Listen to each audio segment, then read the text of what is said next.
Hello friends, welcome to our official channel the goal achiever. मैं काफ़ी दिनों बाद आया हूँ। मैं रेगुलर नहीं रह पा रहा हूँ कुछ कारणों से। लेकिन आज की वीडियो बहुत इम्पॉर्टेंट है कि आईबीपीएस आरआरबी एग्ज़ाम को लेके एक बहुत बड़ी चेंज आपको देखने को मिलेगी कि इसमें सेक्शनल टाइमिंग इंट्रोड्यूस कर दिए गए हैं।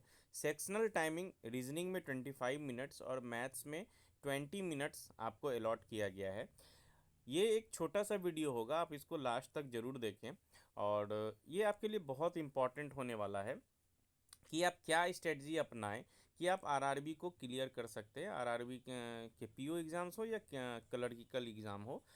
आपको सबसे पहले मैं बता दूं कि रीजनिंग में 25 मिनट्स दिए गए हैं। स्पेशली मैं पीओ की बात करता हूं या कलर की, आप दोनों ले लो, मैं पीओ को लेता हूं।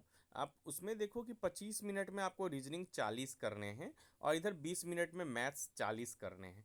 तो आपको ध्यान में रखना होगा कि मैथ्स में 20 मिनट दिए गए हैं। और पहले क्या होता था कि कंपोजिट आवर रहता था, तो जो भी सेक्शन लोगों के मजबूत हुआ करते थे उसको वो जल्दी कंप्लीट करके नेक्स्ट सेक्शन में अपना टाइम ज़्यादा दिया करते थे। तो अभी क्या है, 25 मिनट आपको रीजनिंग के लिए दिए गए। जनरली मेंस के एग्जाम में जब आप सेक्शनल टाइम देखोगे तो रीजनिंग में ज़्यादा टाइम ही आपको मिलेगा, देखने को मिलेगा।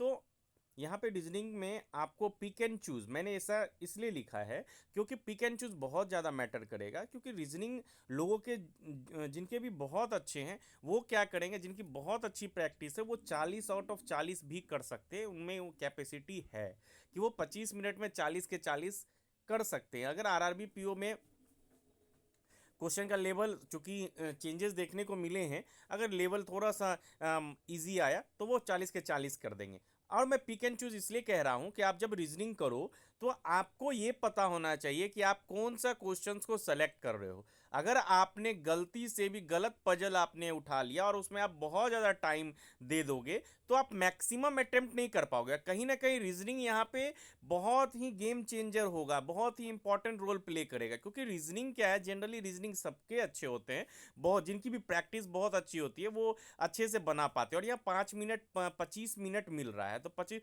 जनरली हर एक एग्जाम में क्या होता है 20 मिनट में 35 क्वेश्चन आपको देखने को मिलते हैं।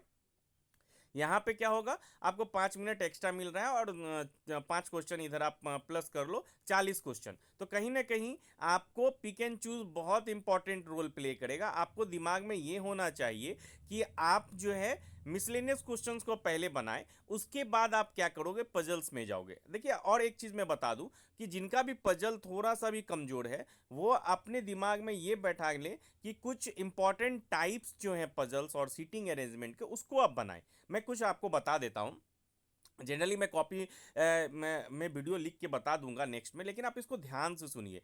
लीनियर लीनियर और पैरेलल वाला आपको क्वेश्चंस देखने को मिलता है। कौन सा मिलता है, पैरेलल रो अगर मिलेगा तो बहुत पैरेलल रो मिलेगा तो हो सकता है उसके साथ आपको एक और कोई केस दे दे कि किसी का एज दे दे वगैरह। ठीक है, जनरली क्या होगा, आपको सीटिंग अरेंजमेंट का क्वेश्चन फ्यू पीपल वाला देते हैं, कुछ लोग पंक्ति में बैठे हुए हैं नॉर्थ की ओर करके, उसमें नंबर ऑफ पीपल्स देखने को मिलते हैं। जनरली ये अभी ट्रेंड चल रहा है। स्क्वायर और स्क्वायर इन और आउट वाला आपको बनाना है। ट्रायंगुलर आप बना लेंगे सेक्शनल में। Floor and flat based puzzle बनाइए। आपको डे और मंथ बेस्ड पजल बनाना है विथ 2 वेरिएबल। हमेशा याद रखिए कि पीओ में 2 वेरिएबल और क्लर्क में जनरली 1 वेरिएबल देखने को मिलेगा। आप क्या क्या बनाएंगे, आप देखिए। बॉक्स बेस्ड पजल आपको बनाना है, फ्लोर बेस्ड पजल आपको बनाना है, 2 वेरिएबल के साथ बनाइए। आप पीओ को टारगेट कीजिए। कलरिकल एग्जाम के पजल्स आपको बहुत अच्छे आसानी से बन जाएंगे। आपको कलरिकल के भी पजल्स बनाने हैं, ऐसा नहीं है कि पीओ लेवल के आप बना रहे हो कलरिकल लेवल नहीं बनाने। आपको डिफिकल्ट और इजी दोनों की प्रैक्टिस करनी है। क्योंकि दोनों की प्रैक्टिस करनी जरूरी है। आपको जब इजी वे में भी इजी को भी आपको लेके चलना है, क्योंकि ओवर कॉन्फिडेंस में क्या होता है आप अच्छा से परफॉर्म नहीं कर पाते। तो आपको दोनों करना है। तो फ्लैट बेस्ड पजल आपको बनाना है, कोशिश करना है 2 वेरिएबल के साथ, एक वेरिएबल बनाइए फिर 2 वेरिएबल बनाइए। बॉक्स बेस्ड पजल बनाना है। उसके बाद फिर flat and floor based puzzle बनाना है। जैसे 4 फ्लैट दिए हुए हैं, ए बी उसके फ्लोर है, ठीक है, 1 और 2 इसके फ्लोर नंबर है। इसको आपको ध्यान में रखना है। अनसर्टेन नंबर ऑफ पीपल आपको बनाना है। Day and month based puzzle बनाना है विथ 2 वेरिएबल। एजीएम जीएम वाला जो आता है डिजिग्नेशन बेस्ड, वो पजल बनाना है आपको। उसके बाद सर्कल में इन और आउट वाला पजल बनाना है विथ 2 वेरिएबल। स्क्वायर इन और आउट वाला पजल बनाना है विथ टू वेरिएबल। और ट्रायंगुलर भी कभी कभी पूछा जाता है कि जैसे तीन कॉर्नर पे तीन लोग बैठे हुए हैं और हर साइड पे दो दो लोग बैठे हुए हैं, तो इसको भी आपको बनाना है। और इस इतने सारे पजल्स को आप जितना प्रैक्टिस करो, आप बोलोगे कि इसके मटेरियल कहाँ से है, आप सिंपली गूगल पे टाइप करोगे flat and floor based puzzle for RRB PO, बहुत सारे वेबसाइट के बहुत सारे क्वेश्चंस आपको मिल जाएंगे। आप सब बना डालो यार, सब बना डालो, ऐसे प्रैक्टिस आपको और आप तो मॉक लगा ही रहोगे, मॉक लगाओ, एक से ज्यादा मॉक मत लगाओ। और आप क्या करो, जो टॉपिक बेस्ड है वो टॉपिक पे ध्यान दो, उस पर वर्क करो, तो आपके बहुत ज़्यादा इंप्रूवमेंट देखने को मिलेंगे। इतने सारे पजल्स को आपको बहुत ज़्यादा स्ट्रांग कर लेना है। उसके बाद सैलोगिज्म में आपको परफॉर्म करना है। सैलोगिज्म के बहुत अच्छी प्रैक्टिस कर लो आप, क्योंकि उसमें गलत होने के चांसेस काफ़ी ज़्यादा रहते हैं। ओनली फ्यू वाले क्वेश्चंस जो हैं उसकी ज़्यादा प्रैक्टिस करो। अगर आपको डाउट है तो किसी के भी, अंकुश लांबा सर के वीडियोस देख लो, उनके, या ध्रुव सर के वीडियोस देख लो वर्चुअस वाले। आप किन्हीं के भी वीडियो देखकर आप क्या कर सकते हो, वो कंसेप्ट क्लियर कर लो, उसके बाद फिर उसके बहुत सारे क्वेश्चंस लगा डालो।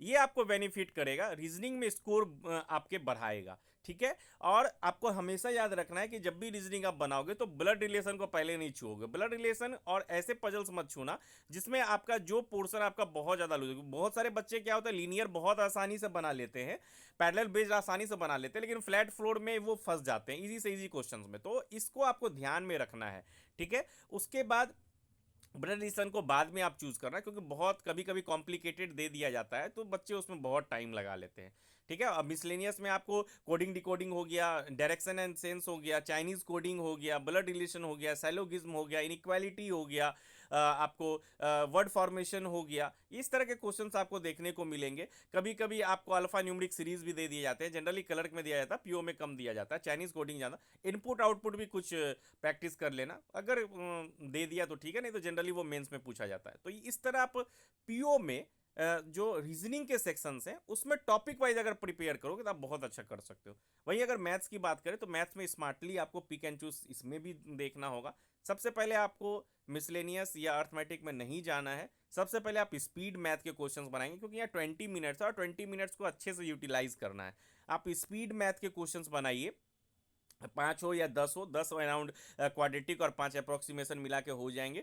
आप इसको बनाइए। उसके बाद आपके अगर रॉन्ग नंबर सीरीज आया है तो आप उसको ना बना के, अगर मिसिंग आया तो आप उसको टच कर सकते हो, कभी कभी मिसिंग में बहुत टफ पूछ दिया जाता है। तो आप 10 क्वेश्चन इधर हो गया, 2 डीआई और एक केसलेट आपको डेफिनेटली देखने को मिलेगा, तो आप 2 डीआई को कोशिश करो बना लेने का। तो इधर से आप 20 नंबर तो आप डेफिनेटली ले सकते हो। उसके बाद फिर अगर नंबर सीरीज में आपने 3 क्वेश्चन भी बना दिए तो 23 नंबर तो आपके यहाँ पक्के हो गए। उसके बाद अगर आपके पास टाइम मिलता है, टाइम बचता है, आप अर्थमेटिक के अगर 5 से 6 क्वेश्चंस भी पिक कर लेते हो तो आप 29, मतलब आप मान के चलो 27 के आसपास भी अगर आपने बना लिया मैथ्स में, तो आपके अच्छे अटेम्प्ट माने जाएंगे। आरआरबी पीओ की बात कर रहा हूँ, क्लरिकल लेवल में तो बहुत आसान पूछे जाते हैं, वो आपको एक फ्लो में बनाते चले जाना है। तो क्लर्क में आपको कट ऑफ भी देखने को ज़्यादा मिल सकता हो सकता है आरआरबी पीओ में अगर लेवल बहुत ईजी आ जाए तो कट ऑफ हाई जाएगा। और चूंकि चेंजेस देखने को मिले हैं तो आप इतना एक्सपेक्ट कर सकते हो कि लेवल बहुत ज़्यादा हाई नहीं, मॉडरेट लेवल का पूछा जाएगा। लेकिन फिर भी आपको अच्छे लेवल की प्रैक्टिस करके जानी है। अगर हाई गया तो सभी के लिए चेंजेस हुए हैं, ये ध्यान में रखना है। और आपको सीक्वेंस याद रखना है। और अर्थमेटिक में आप 5-6 चैप्टर बहुत अच्छे से कर लो।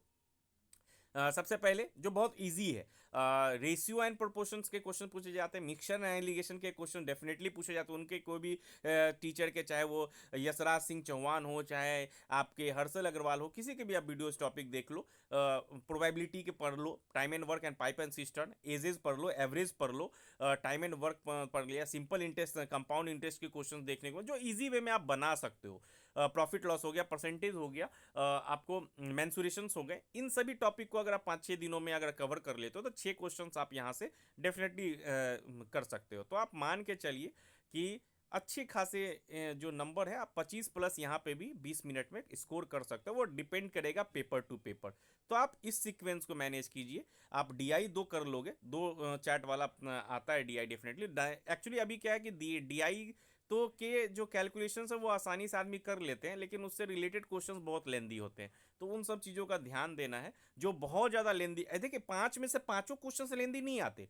5 में से अगर 2 क्वेश्चन लेंदी है तो 3 क्वेश्चन बहुत आसानी से बनेंगे, तो सबसे पहले उसको आप स्विच करें, फिर ये लेंदी क्वेश्चन पे आए। तो इन सब चीज़ों को आपको ध्यान में रख कर ही एग्जाम देना है, क्योंकि यहाँ पे चेंजेस देखने को मिले।